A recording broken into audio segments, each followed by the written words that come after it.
16,000 కోట్ల రూపాయలతో మనం చేసినప్పుడు ఒక్కటంటే ఒక ఇల్లు కూడా తీసే పరిస్థితి లేకుండే, ఎవరు నిర్వాసితులు అయ్యే పరిస్థితి లేకుండే. అటువంటిది నువ్వు 1,50,000 కోట్లకు పోయినప్పుడు, ఇంకా అధునాతనంగా చేసినప్పుడు, ఇంకా అద్భుతంగా చేసినప్పుడు వాళ్ళకి ఇంకా లబ్ధి జరగాలి.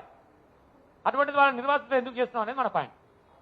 ఇంకో పాయింట్ ఏం చెప్తున్నాడు, ఇస్తే డబల్ బెడ్రూమ్ ఇస్తా అన్నాడు. ఇందాక మనోడు ఒక మంచి పాయింట్ చెప్పాడు. చిన్న చిన్న కుటుంబాలు, ఒకటే అంటే 4 కుటుంబాలు ఉంటాయి.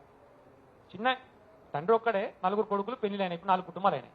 నువ్వు ఐలు కూడా కొట్టి ఒక డబల్ బెడ్రూమ్ ఇస్తా అంటున్నావు, మరి మిగతా 4 ఎక్కడ పోవాలి? 4 కుటుంబాలు అన్నట్టు ఇప్పుడు అవి ఒకటి కాదు, మరి మిగతా 4 ఎక్కడ పోవాలి?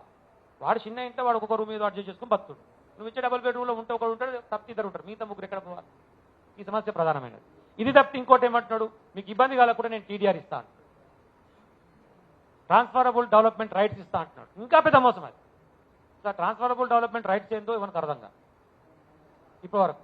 నీ పుణ్యాన నువ్వు ఏమాత్రం వచ్చినావో ఆ చండాల ముఖం వేసుకొని కానీ దయ మొత్తం హైదరాబాద్ సంగనాకపోయింది రియల్ ఎస్టేట్.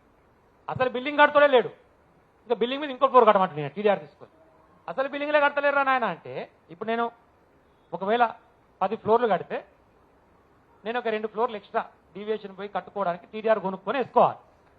అసలు 10 ఫ్లోర్ కడతలే లేడా, ఇంకా 12 ఫ్లోర్ కట్టాలి అంటే నీకు టీడీఆర్ పేరుతోని నీకు ఇచ్చేసి ఒక సర్టిఫికేట్ ఇచ్చి నీ నెలకి ఎలగొడితే నా పని అయిపోతుంది. ఇంకా తర్వాత నీ సావు నువ్వు సావు. టీడీఆర్ పేరుతో నువ్వు ఇచ్చేటువంటి అమౌంట్స్, మార్కెట్లో జరుగుతున్నటువంటి ట్రాన్సాక్షన్స్, టీడీఆర్కి ఇచ్చేటువంటి 100% అమౌంట్ ఎక్కడ రాదు, మాక్సిమం 30% వస్తుంది. మాక్సిమం 30% వస్తుంది.